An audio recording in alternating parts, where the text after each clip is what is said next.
We have heard major game publishers who benefit from microtransactions insist time and again that loot boxes aren't gambling. They insist that because loot boxes award something no matter what, even if it's stuff you don't want, they don't fall under the same category as slot machines. There's also the fact that what legally delineates loot boxes from casinos is that with loot boxes, you're dealing with rewards that are only usable within a confined ecosystem within their respective games, while with casinos you get rewards with real-world monetary value.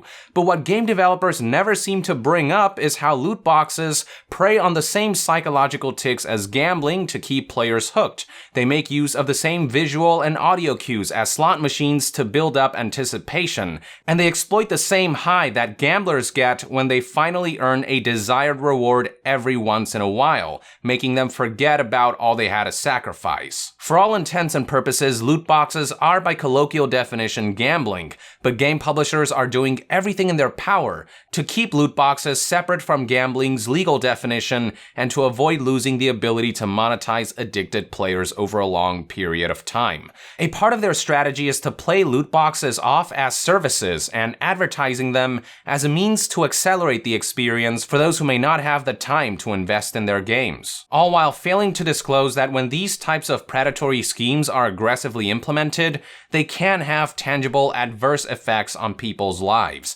Just ask this 19-year-old gambling addict going by the name of Kensgold, who according to Kotaku, spent over $10,000 on microtransactions, or to be more precise, $13,500.25 on games like Counter-Strike Global Offensive, Smite, and The Hobbit: Kingdoms of Middle-earth over the past 3 years. Kotaku confirmed this via bank statements that they were sent by the individual in question. His gambling addiction began at the young age of 13 with a browser-based city-building game similar to Clash of Clans. Kensgold said, quote, "I think I spent around $30 on it, but I was also very young and had actually no income whatsoever."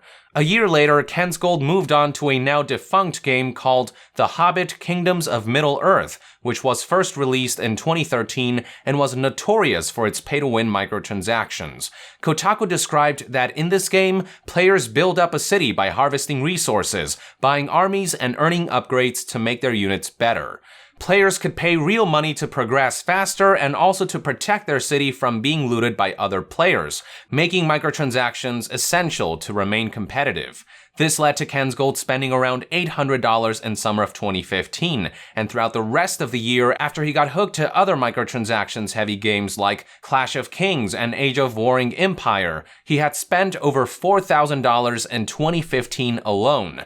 He described that experience as follows: "It never feels like you're making a good decision when you spend that $100, but at the time I was like, what else am I going to spend it on? There weren't really any repercussions to enforce like, yo idiot, stop." At the time, Kensgold was a sophomore in high school with no car and a part-time job at Panera. He received a $300 to $400 check every 2 weeks and spent 90% of his hard-earned money on in-app purchases. His family began to worry and tried shutting off the internet to stop him, but that was easy to circumvent with smartphones and their 3G connections. As time passed, Kensgold's addiction only grew stronger, and he eventually got a second job to fuel his addiction. It all eventually culminated in over $10,000 worth of expenditures in Steam, Google Play, and Blizzard.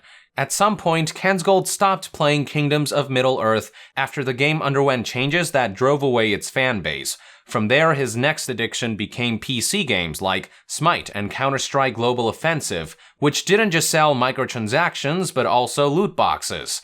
Granted, the loot boxes in these games were cosmetic only and had no influence on gameplay, but Kensgold still felt compelled to buy them because, quote, "I think it stems from the fact that I had set a precedent in those mobile games that $100 isn't all that much. It's not a really big deal if I see that skin and I really want it because it looks awesome, and if I just drop $100, I'm pretty much guaranteed to get that kind of thing." Kotaku then added he'd see a friend playing a character in a costume that he didn't have and immediately feel the urge to spend the $10, $20, or $50 it costs to get it. It was all too familiar by that point to give him pause. Kensgold concluded with, "When you're about to click the button going, do you agree to spend $100, you don't really get the feeling of that low kind of gut punch that I get now." Fortunately for Kensgold, he did eventually manage to tear himself away from the addictive games and get help. After seeing a therapist, he's now walking a different path and keeping himself away from games with microtransactions in them. Feeling as though his was a story that needed to be shared, Kensgold did just that through a letter to DICE, EA, and other game developers posted on the Star Wars Battlefront subreddit during the apex of the Battlefront 2 uproar, which was how Kotaku found out about him before reaching out. The post began with a too long didn't read summary that reads, "I do not blame any of my choices on any company that have microtransactions. My choices are my own, and so is my addiction.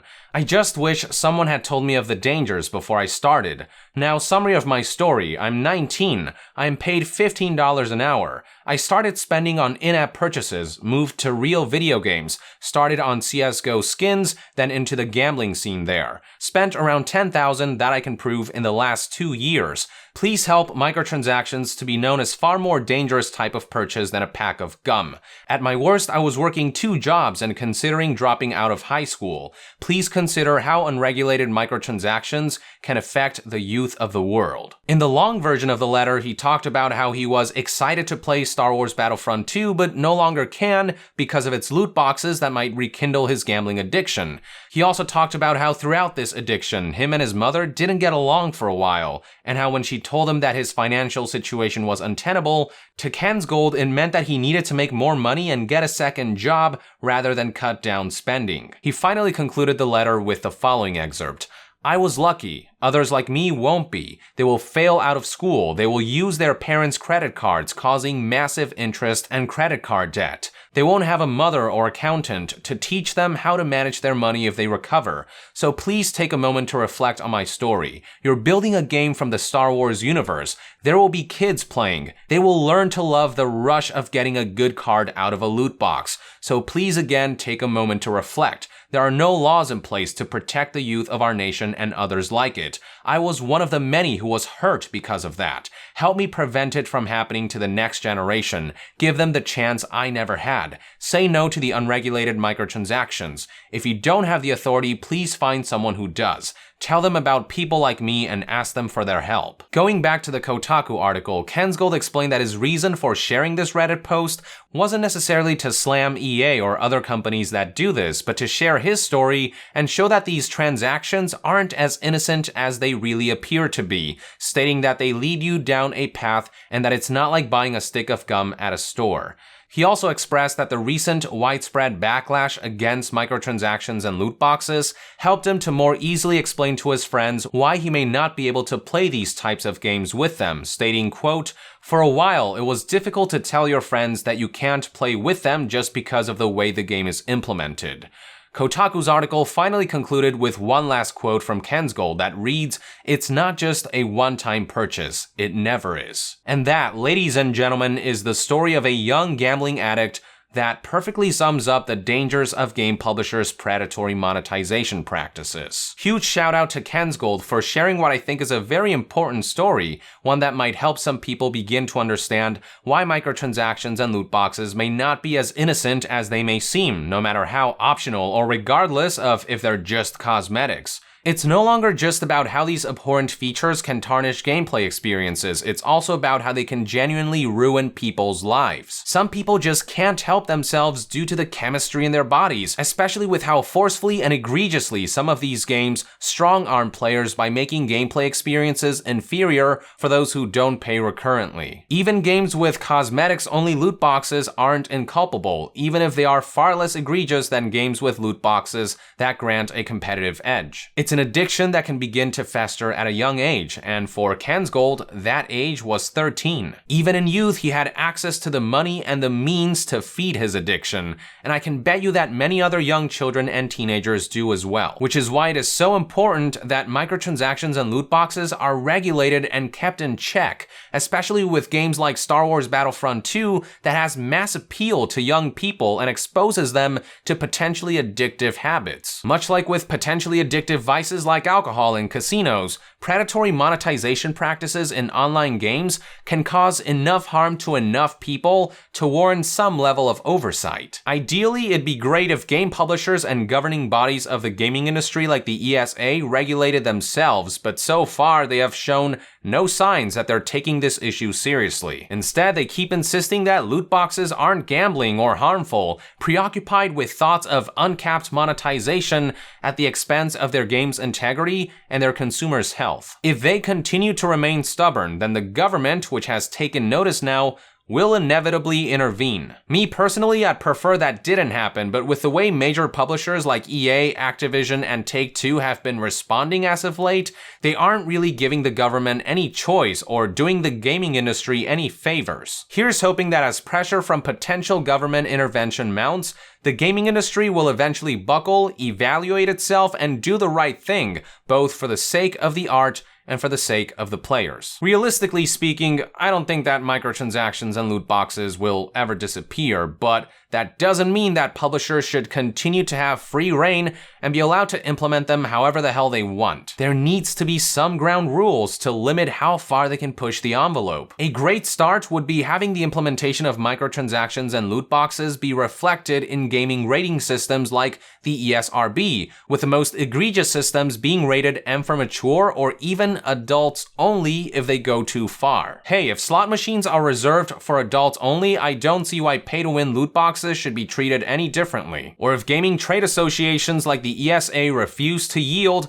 the government could intervene by tweaking its gambling laws and regulations to encompass predatory video game practices as well. I don't know, I'm not an expert in this field, so I'm just spitballing here, and I'm probably oversimplifying things. And it will probably be a while before significant headway is made towards reaching a resolution on this issue. But what I do know is that currently publishers have too much power. They aren't using that power responsibly, and they're getting ballsier with every passing year, so someone or something needs to keep them under control. The alternative is allowing publishers to continue ruining more game franchises and, more importantly, afflicting the Kensgolds of this world, of who there are more than you might think. Anyway, that's all I have to say for now, so with that, I would like to end this news update. Thank you for tuning in. I hope you found Kensgold's story informative and enlightening, and if you enjoy my content, consider supporting me on Patreon to help this channel stay independent and self-sustained. And to be further updated on all things gaming news, reviews, and discussions,